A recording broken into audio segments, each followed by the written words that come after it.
पटना में जेडीयू के महामंथन में जुटे नेताओं के निशाने पर बीजेपी है। जेडीयू नेताओं का कहना है कि बीजेपी हिमाचल और दिल्ली में एमसीडी का चुनाव हार गई, उसके बाद भी जश्न मनाया जा रहा है। साथ ही जेडीयू नेताओं ने यह भी कहा कि बैठक में बीजेपी के विकल्प पर भी चर्चा की जाएगी। इसमें सब लोगों को इकट्ठा कर सके, वो भी एक लाइन पार्टी का रहा है लगातार। और मुझे लगता है कि नीतीश कुमार जी ने जो अभियान शुरू किया है, जो उनके पिछले दिल्ली यात्रा में दिखाई पड़ रहा था, तो इस अभियान को और धारदार तरीके से इस पर आगे काम किया जाएगा। हमारी क्या सोच है समाज के विषय में, कैसे आगे बढ़ सकता है, इन सारे मुद्दों पर चर्चा होगी। और तो एजेंडा जो होगा अध्यक्ष की अनुमति से और रखा जाएगा। तो ये महत्वपूर्ण बैठक है। तो पटना में जेडीयू के महामंथन में नेताओं के निशाने पर सीधे तौर पर अगर कोई है तो वो है सिर्फ और सिर्फ बीजेपी। जेडीयू नेताओं का कहना है कि बीजेपी हिमाचल और दिल्ली में जो चुनाव एमसीडी के हुए उस चुनाव को हार चुकी है। इसके बावजूद भी देखिए कैसे जश्न मनाया जा रहा है। साथ ही जेडीयू नेताओं का यह भी कहना था कि जो बैठक हो रही है और कल भी जो खुला अधिवेशन होगा, लब्बो लुआब ये है कि बीजेपी के विकल्प को लेकर हम सब मंथन करेंगे। होने के बाद उन्होंने जो अपना लक्ष्य निर्धारित किया है वो यही है कि वो सभी राजनीतिक दलों को बगैर किसी पॉलिटिकल अनटचेबिलिटी के सब लोगों को इकट्ठा करेंगे और भारतीय जनता पार्टी का एक सैद्धांतिक और वैचारिक विकल्प तलाश करें। लेकिन बीजेपी के लोग तो जो यहाँ नेता प्रतिपक्ष सम्राट कह रहे हैं, वो कह रहे हैं कि आप लोग गैंग चला रहे हैं, जेडीयू को यह पार्टी ही नहीं। इस तरह की टिप्पणियों पर हम कोई प्रतिक्रिया नहीं देते हैं, ये गरिमा के अनुकूल नहीं। पूरे देश भर के लोग आएंगे, जो मुद्दा वो उठाना चाहेंगे वो सबों को आज़ादी है, सब लोगों को छूट है, वो अपने मुद्दा उठाएंगे, फिर बैठक हो जाएगी। उसके बाद कुछ बात होगी तो आप लोगों को। बीजेपी का लोग तो अभी हिमाचल हार गए, दिल्ली हार गए, तो उस पर काहे नहीं बोल रहे हैं।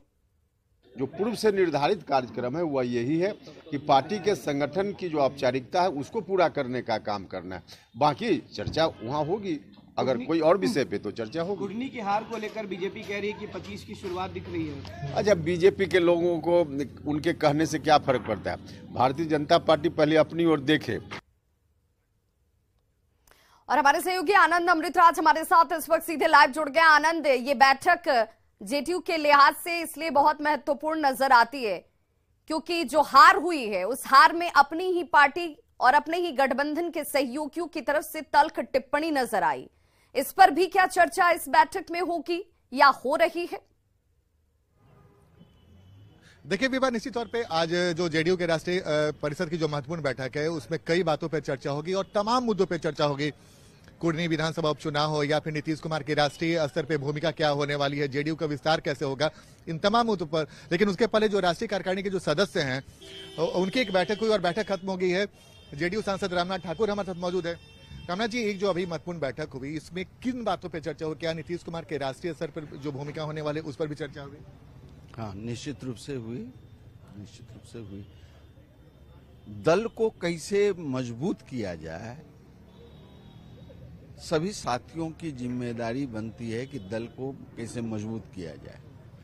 और इस मजबूती को लेकर के आज जो बैठक होने वाली है राष्ट्रीय परिषद की, उसमें चर्चाएं होंगी और दल को मजबूत करने के लिए हमारी राष्ट्रीय पार्टी कैसे बने, इस पर मंथन हुआ और हम उस दिशा में अपना काम करें। लेकिन सर, एक कुर्नी विधानसभा उपचुनाव एक बड़ा झटका माना जा रहा है महागठबंधन के, लेकिन सबसे ज्यादा जेडीयू। अभी उस पर कोई चर्चा नहीं हुई है, बाद में होगी। अच्छा, एक सवाल सर ये भी है, अभी कुर्नी पे चर्चा नहीं हुई, लेकिन आपको लगता है कि ये थोड़ा आप लोग का मनोबल तोड़ने वाली बात थी जो कुर्नी में हुई?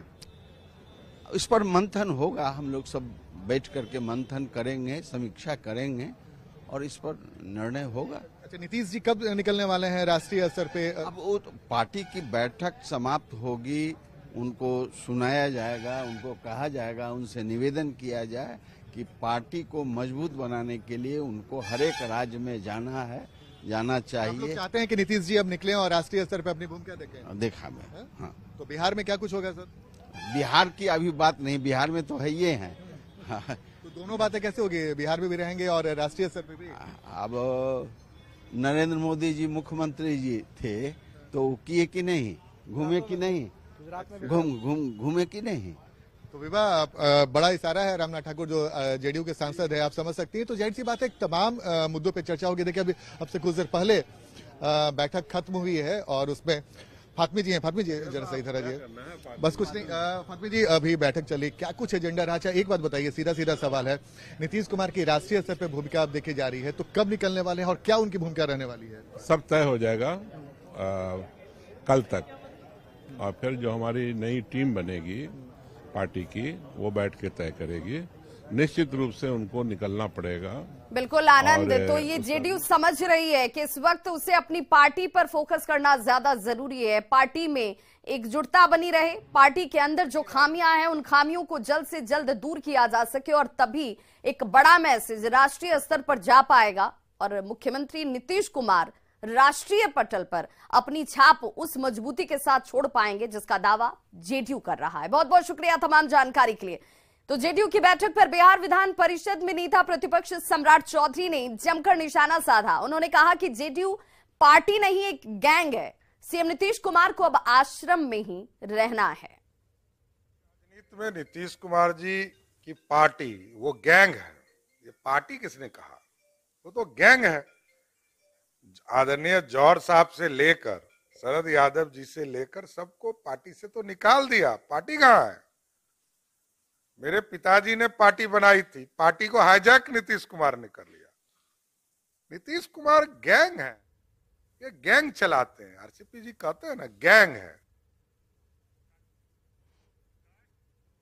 तो नेता प्रतिपक्ष को आप सुन रहे थे जिन्होंने कहा कि पार्टी नहीं चल रही है, गैंग चल रहा है। यहां पर कुंडी में हार पर संतोष मांझी की तरफ से बड़ा बयान आया है। ये केवल नीतीश कुमार की हार नहीं है, ये पूरे महागठबंधन की हार है। संतोष मांझी ये कह रहे हैं।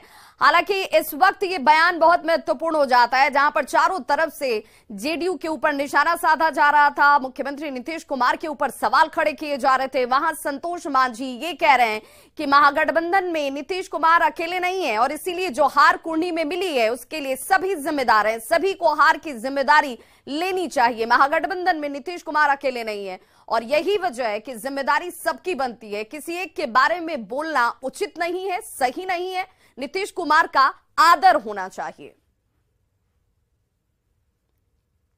अगर अकेले नीतीश कुमार जी बार नहीं, हार तो सबकी हार है, महागठबंधन की हार है और यहाँ पर भाजपा जीती है तो महागठबंधन में एक नीतीश कुमार जी नहीं है। अगर आप अच्छे काम कर रहे हैं तो बुरे काम का भी उनका ऊपर सबको लेना चाहिए।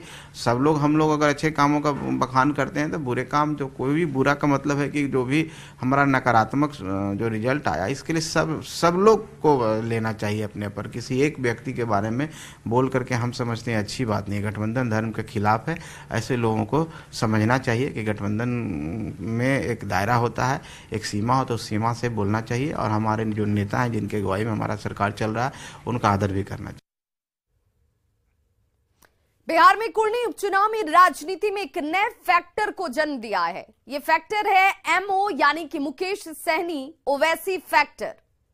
यह फैक्टर महागठबंधन के लिए एक सिरदर्द साबित हो रहा है। जब से महागठबंधन सरकार सत्ता में आई है तब से 3 उपचुनाव हो चुके हैं और इन 3 उपचुनाव में 2 बीजेपी और 1 आरजेडी ने जीती है। इन चुनाव में एमओ फैक्टर की जो भूमिका रही उससे महागठबंधन परेशान है। नुकसान से बचना है तो जो समाज को जो अधिकार है वो दे दीजिए। जैसे निषाद समाज को आरक्षण है और केंद्र सरकार को करना है तो हम लोग बरसों लड़ाई लड़ रहे हैं, तो हमें अगर केंद्र सरकार वो आरक्षण दे देते, जैसे बंगाल में आरक्षण है, दिल्ली में आरक्षण है, अगर बिहार में लागू कर जाते तो उत्तर प्रदेश में कर देते तो ये शायद ये समाज मान लेंगे, फिर उनसे नहीं लड़ेंगे। या जब तक नहीं आरक्षण करेंगे तब तक वो लड़ाई लड़ेंगे अपने अधिकार के लिए, अपनी वजूद को खड़ा करने के लिए। तो निश्चित तौर पर जो भी वर्ग सिर्फ एमएम नहीं या एमओ नहीं, अन्य समाज के भी लोगों को भी सम्मान देना पड़ेगा। नहीं देंगे तो फिर आने वाले समय में आपको नुकसान कर देंगे। भारतीय जनता पार्टी की एक नीति रही है कैसे बी टीम खड़ी करके वोट कटवा की भूमिका निभाना। हमेशा उन्होंने किसी न किसी का इस्तेमाल किया और आमतौर पर आप देखते हैं कि AIMIM ओवैसी जी की पार्टी, उनका इस्तेमाल ये लोग करते हैं वोट कटवा की भूमिका निभाने के लिए, खुद को लाभ दिलाने के लिए। कोई फैक्टर नहीं दिखेगा आने वाले दिनों में। अभी ठीक है कि कुछ लोग इसको फैक्टर बना रहे हैं, लेकिन जनता सब जानती है, जनता समझदार है, इसलिए ये सब फैक्टर क्षणिक होते हैं, पानी के बुलबुले की तरह समाप्त हो जाते हैं। देखिए, मुझे लगता है कि कोई फैक्टर नहीं है, न ओवैसी फैक्टर है, न मुकेश सहनी फैक्टर है। फैक्टर यहाँ सीधा है बिहार का विकास। बिहार की जनता को विकास पसंद है, विकास को लोगों ने नजदीक से देखा है, और सबसे बड़ी बात है कि बिहार की जनता का भरोसा केवल प्रधानमंत्री नरेंद्र मोदी के ऊपर है। जिस प्रकार से मुख्यमंत्री नीतीश कुमार ने उनके भरोसे को तोड़ा है, इससे लोग, बिहार की जनता आहत है, और उस आहत के दबाव में बिहार की जनता फैसला ले रही है कि महागठबंधन के लिए कहले ओवैसी एक बड़ा फैक्टर दिखाई पड़ते हैं। वो उनके प्रत्याशियों को जो वोट कटिंग होता है, जैसे कि अभी नीलाभ कुमार ने ही काट लिया कुढ़नी में 10,000 का वोट, तो वो एक बड़ा फैक्टर हुआ, हार का एक बड़ा कारण दिखाई पड़ रहा। उसी तरह से भारतीय जनता पार्टी के लिए परेशानी का सबब विकासशील इंसान पार्टी बनी हुई है। विकासशील इंसान पार्टी हम कई जगह देखेंगे, कई उपचुनाव हुए, नतीजे में उसमें कहीं ना कहीं फैक्टर बनता है, और वो भारतीय जनता पार्टी के लिए सबब है। जब तक यह ओवैसी और की पार्टी और AIM विकासशील इंसान पार्टी दोनों ही अपने आप में आज के हाल के दिनों में बिहार के लिए जब भी चुनाव होते हैं वो परेशानी का सबब बने, और ये बड़ा कारण बनता है। इसलिए कहीं ये परेशानी तो है, ये चुनाव में ये बड़ा फैक्टर उभर करके सामने आ रहा है। और अब बात निकाय चुनाव की कर लेते हैं। तो निकाय चुनाव को लेकर सुप्रीम कोर्ट के निर्देश के बाद JTU बीजेपी पर हमलावर है। बिहार सरकार के बीच मंत्री और जदयू नेता विजय चौधरी ने कहा कि सरकार के तरवारसा अति पिछड़ा के सम्मान से बीजेपी विचलित है। यदि अति पिछड़ों का आरक्षण बीजेपी को ठीक नहीं लगता, यही वजह है कि बीजेपी यहां पर विचलित नजर आती है। भाजपा नेता तो आपने सुना होगा कि चुनौती दे रहे थे कि इसको न्यायालय हर हाल में रोकेगा, जैसे न्यायालय उन्हीं के कब्जे में है, लेकिन न्यायालय ने रोकने से मना कर दिया। मतलब साफ है कि अब समय से चुनाव होंगे। और अब बात हार के लड्डू की। जी हां, जीत के बाद तो हर कोई लड्डू बांटता है, आपने भी सुना होगा, चखा होगा, लेकिन हार के बाद आज कुढ़नी में मुकेश सहनी लड्डू बांटने वाले हैं। पटना से करीब 1 टन लड्डू लेकर मुकेश सहनी कुढ़नी के लिए रवाना हुए हैं। मुकेश सहनी का कहना है कि वो 10,000 वोट को ही अपनी जीत मानते हैं। बता दें कि काउंटिंग के पहले मुकेश सहनी के आवाज पर ये लड्डू तैयार किए गए थे। जीत के जश्न के लिए लड्डू बनाए गए, लेकिन हार के बाद ये लड्डू बांटे जा रहे हैं, क्योंकि 10,000 जो वोट मिले हैं उसे ही मुकेश सहनी अपनी जीत मान रहे हैं। लेकिन चुनाव में VIP कैंडिडेट को आपको जानना होगा कि वोट कितने मिले। VIP कैंडिडेट को मात्र 10,000 वोट मिले। बांटने के लिए रखे गए इन लड्डुओं को लेकर मुकेश सहनी कुढ़नी के लिए रवाना हो चुके हैं। कुढ़नी जाने से पहले मुकेश सहनी से बातचीत की न्यूज 18 संवाददाता रवि एस नारायण ने। जीत के बाद मिठाइयां बांटते आपने देखा होगा, सुना भी होगा, लेकिन हार के बाद कोई मिठाई बांटे ये बिहार में पहली बार देखा जा रहा है। और मुकेश सहनी जो है अपने कार्यकर्ताओं के बीच ये मिठाई बांटने के लिए निकल रहे हैं, और ये तस्वीरों में हम आपको दिखा रहे हैं कि गाड़ियों में 1 टन जो है वो घी के लड्डू जो है वो यहाँ पे ले जाया जा रहा है कुढ़नी, और कुढ़नी में ले जाकर यहाँ पे मिठाइयां बांटी जाएंगी। और सिर्फ एक गाड़ियों में नहीं, कई गाड़ियों में भरकर ये मिठाई के जो पैकेट्स हैं वो ले जाए जा रहे हैं। लेकिन सबसे बड़ा सवाल है कि जब उम्मीदवार अगर हारा है तो फिर किस बात की खुशी है। मुकेश सहनी हमारे साथ है। ये हार के बाद जो है वो मिठाई बांटने का क्या है? ये देखिए, आपके नजर में ये हार हो सकता है, लेकिन मेरे नजरिए से मैं देख रहा हूँ कि मेरा जीत है कि पहली बार मैं चुनाव लड़ा कुढ़नी क्षेत्र में, और एक तरफ महागठबंधन का साइज आप देखिए अपने आप में, जिसका राज्य में सरकार हो, एक तरफ NDA देखिए जिनके देश में प्रधानमंत्री हो, और इतने बड़े शक्ति के सामने में मैं अकेले लड़ा और वहाँ पे हमें, हमारी पार्टी को 10,000 वोट हमें प्राप्त हुआ।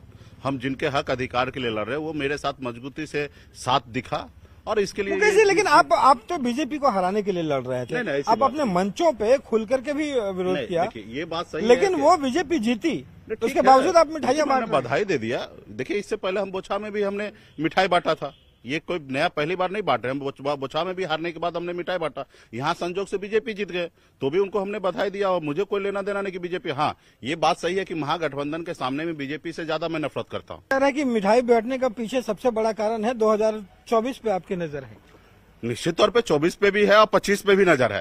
हम अपने लोगों को मतलब बूस्टअप करना चाहते हैं, उनको बताना चाहते हैं कि आप निराश मत होइए। आप 10,000 वोट लाए हैं और बिहार में आपने इतिहास रच दिया। जो 32 साल में जो 3 नेता के बाद चौथा नेता आपने जन्म दे दिया, इसमें आप खुशी मनाइए, इसको आप हार में नहीं लीजिए। और जिन्होंने वोट दिया उनको धन्यवाद दूंगा, जिन्होंने नहीं दिया उनको भी धन्यवाद दूंगा। तो मुकेश सहनी का कहना है कि ये जो घी के बने लड्डू हैं वो उम्मीदवार भले ही हारे हैं लेकिन वो बेकार नहीं जाएगा और कार्यकर्ताओं के बीच बांटी जाएगी और 2024 और 25 की रणनीति जो है वो भी तय होगी।